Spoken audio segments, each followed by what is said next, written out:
오늘 말씀은 로마서 5장 12절부터 21절 말씀을 통하여 구원의 근거에 대해서 우리가 한번 살펴보고자 합니다. 우리는 수요 예배를 통하여서 계속적으로 로마서를 묵상해 왔습니다. 로마서 묵상해 오는 과정 가운데 오늘 5장에 이르게 됐는데, 우리가 지난 시간에 로마서에 대해서 우리가 잠시 요약을 하고 넘어가고자 합니다. 로마서 1장에 보면 그때 질문이 무엇입니까? 로마서 1장의 질문의 내용은 복음이 무엇인가 라는 내용입니다.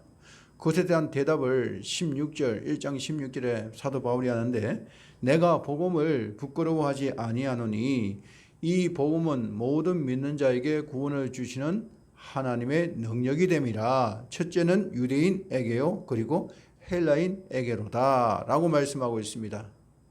즉 다시 말해서 복음이 뭐냐? 복음은 바로 하나님께서 우리에게 주시는 구원의 능력이다.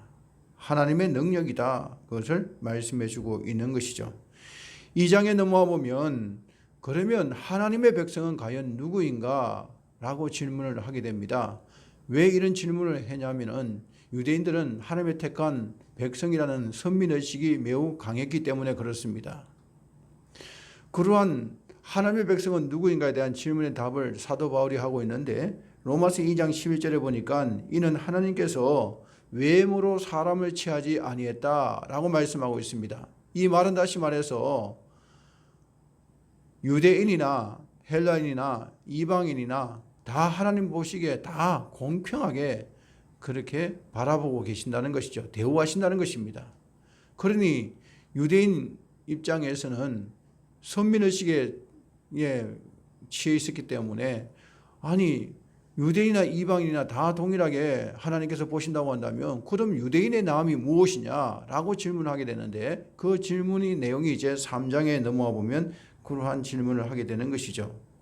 그러한 질문에 대해서 로마서 3장에 사도 바울이 대답을 하는데, 로마서 3장 2절에 보니까 범사에 많으니 우선은 그들이 하나님의 말씀을 맡았음이라 라고 말씀하고 있습니다.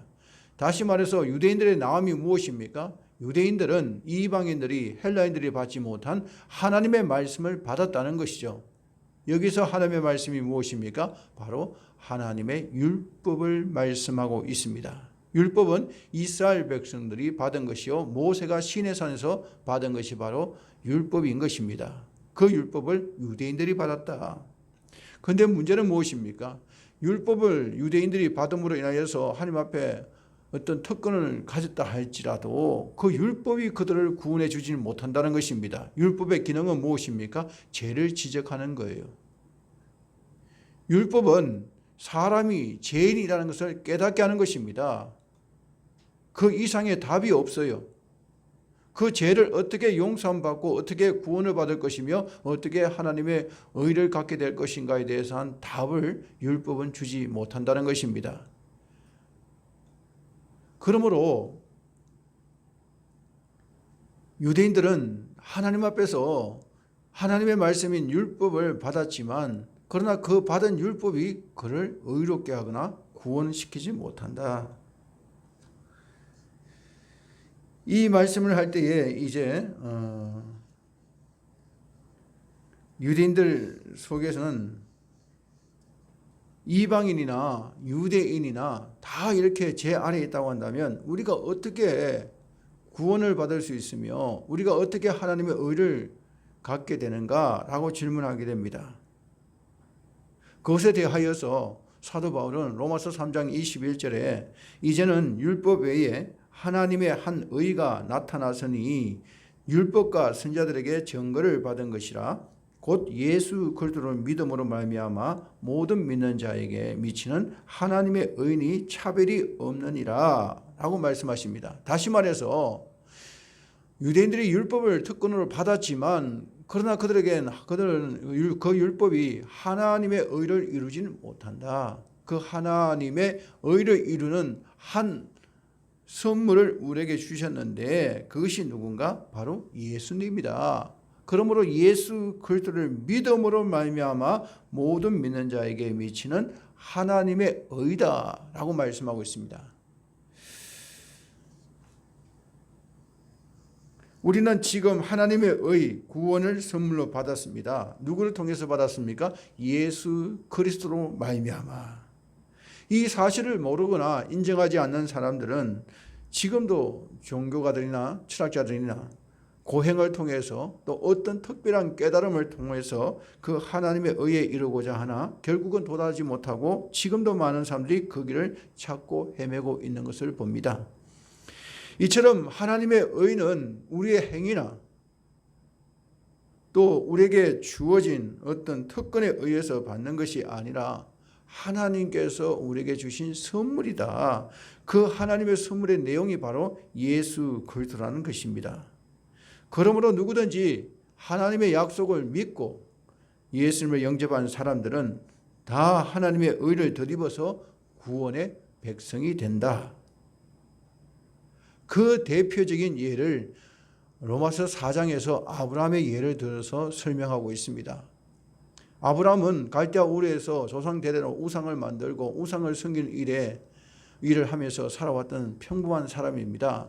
그런데 하나님께서 아브라함을 갈대아 우르에서 부르시고 또 그에게 약속을 하심을 통하여서 그를 믿음의 조상으로 삼으신 것을 보게 됩니다. 아브라함이 하나님의 의를 드리게 된 것은 그의 출신이나 행위로 인한 구원을 받은 것이 아니라 하나님께서 구원을 선물로 주셨다는 것입니다. 이제 오늘 보는 5장에 넘어와 보면 1절부터 우리가 읽기 전에 1절부터 11절 말씀에는 구원받은 자의 결과, 그럼 구원받은 자는 어떤 선물을 받았는가? 구원받은 자의 선물에 대해서 이야기하고 있는데 1장에서는 구원받은 자는 화평이 이루어진다. 왜? 하나님과 우리 사이에 이제 막힌 담이 허물어졌다는 것이죠. 또 그로 인한 즐거움이 있다. 2절에 또 4장에는 이제 하나님으로 인하여서 우리에게 소망 없는 우리에게 소망이 생겼다. 또 5장에 보면 하나님의 사랑에 드리워서 우리 또한 사랑을 하게 되어진다 라고 구원받은 사람들의 여러 가지 현상들, 결과들에 대해서 이야기를 하고 있습니다.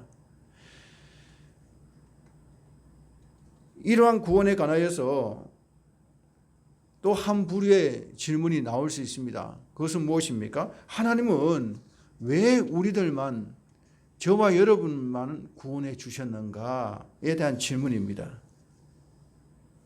그러니 우리가 구원을 받았다고 하는데 구원을 받게 된 원인이 무엇인가?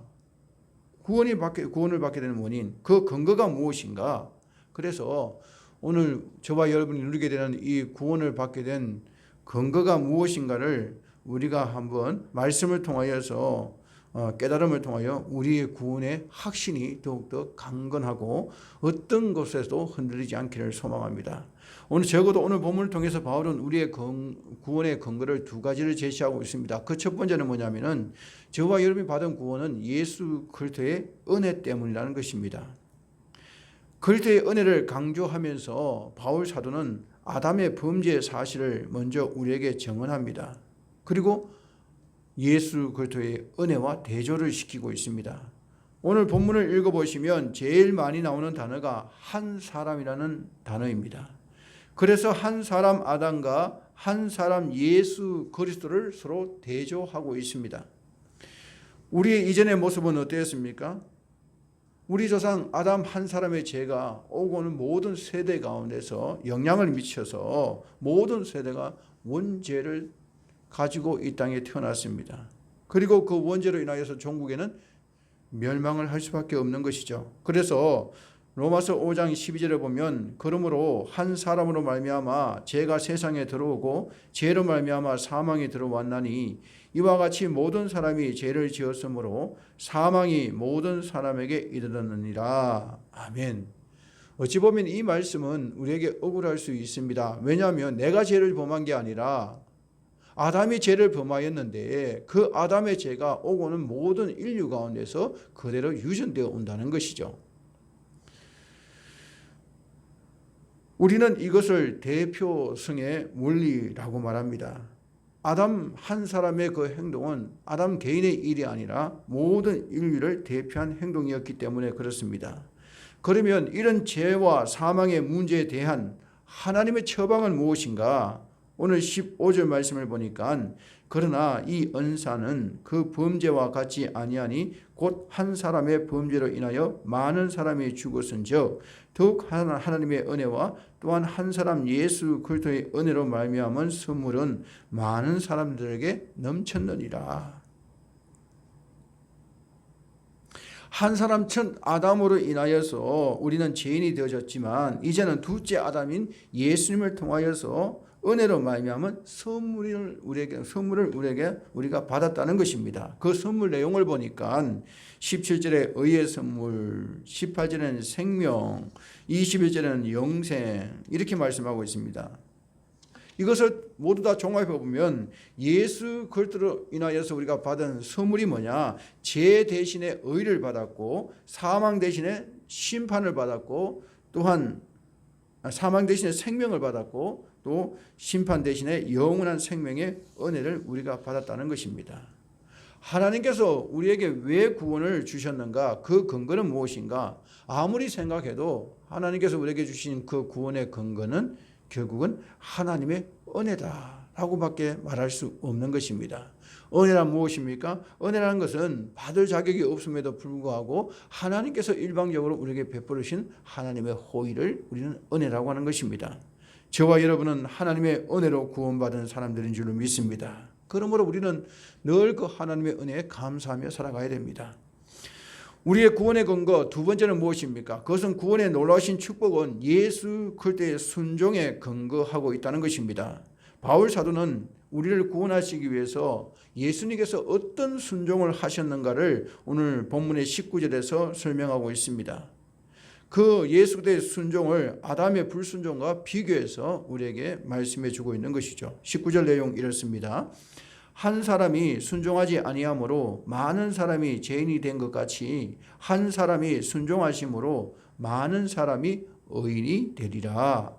여기서 바울 사도는 아담의 불순종으로 많은 사람이 결과적으로 죄인이 되어졌지만 또 한 사람 예수 그리스도의 순종으로 말미암아 많은 사람이 의인이 되어졌다라는 것을 대조하고 있는 것입니다. 우리가 구원을 받은 근거가 무엇입니까? 그것은 예수님께서 말씀하신 대로 이 땅에 오신 주님께서 끝까지 순종하셨기 때문에 그렇습니다. 어디까지? 바울 사도는 빌립보서 2장 6절 이하에서 예수님의 그 순종을 이렇게 고백하고 있습니다. 하나님과 동등됨을 취할 것으로 여기지 아니하시고 오히려 자기를 비워 종의 형체를 가져 사람들과 같이 되었고 사람의 모양으로 나타나셨음에 자기를 낮추시고 죽기까지 복종하셨으니 곧 십자가에 죽으심이라. 어디까지 순종했습니까? 죽기까지. 십자가에 죽기까지. 우리의 구원이라는 것이 그냥 공짜로 은혜로만 주어진 것이 아님을 알아야 됩니다. 우리에게 주어진 이 구원은 우리를 구원하기 위해서 이 땅에 오신 예수님의 십자가의 조롱과 멸시와 채찍과 죽음과 고통마저 다 감당하시면서 우리에게 주어진 것이 바로 하나님의 의 곧 구원이라는 것입니다. 말씀을 정리하겠습니다. 사도 바울은 로마서를 통해서 로마에 있는 성도들에게 어떻게 우리가 구원을 받을 것이며 또한 그 구원을 우리가 어떻게 확신할 수 있는가에 대해서 오늘 4장과 5장을 통해서 말씀해 주고 있습니다. 우리가 받은 구원은 우리의 행위에 의한 것이 아니라 하나님의 은혜로 의하여서 우리에게 주어진 것입니다. 하지만 그 은혜가 그냥 주어진 것이 아니라 주님께서 이 땅에 오셔서 십자가에 못 박히기까지 순종하심으로 이루어졌다는 것을 우리는 알아야 됩니다. 우리에게 주어진 구원이 단지 하나님의 선물이라는 것만을 아는 사람들의 신앙은 영적인 어린아이요 영적 미성숙한 사람들입니다. 영적으로 성숙한 사람은 그 은혜가 우리에게 주어진 가정을 깨닫는 사람입니다. 그 하나님의 은혜의 선물이 우리에게 주어진 가정이 어떠한 가정을 거쳤습니까? 먼저는 하나밖에 없는 아들을 이 땅에 보내주신 하나님의 사랑이 있는 것이고 또 이 땅에 보냄을 받은 예수님께서 십자가에 죽기까지 순종하심을 통하여서 우리를 사랑하여 주신 우리 주님의 사랑이 내포되어 있는 것입니다. 저와 여러분은 과연 영적 어린아이의 신앙을 갖고 있습니까? 아니면 영적인 성숙한 모습의 신앙을 갖고 있습니까? 우리를 구원하시기 위해서 하나밖에 없는 아들을 이 땅에 보내신 하나님의 마음, 또 이 땅에 오셔서 멸시와 조롱을 다 참으시고 십자가 죽기까지 순종하신 그 주님의 마음을 깨달을 때 우리는 진정한 하나님의 의 구원에 이르게 될 줄로 믿습니다. 바라기는 저와 여러분이 영적인 어린아이 모습으로 신앙생활하는 것이 아니라 우리 주님의 마음을 깨달아, 우리 하나님의 마음을 깨달아 우리에게 주어진 이 구원의 놀라운 비밀을 우리가 깊이 묵상하고 깨달음을 통하여서 하나님의 사랑에 보답하며 살아가는 저와 여러분의 삶이 되시기를 주님의 이름으로 축원드립니다.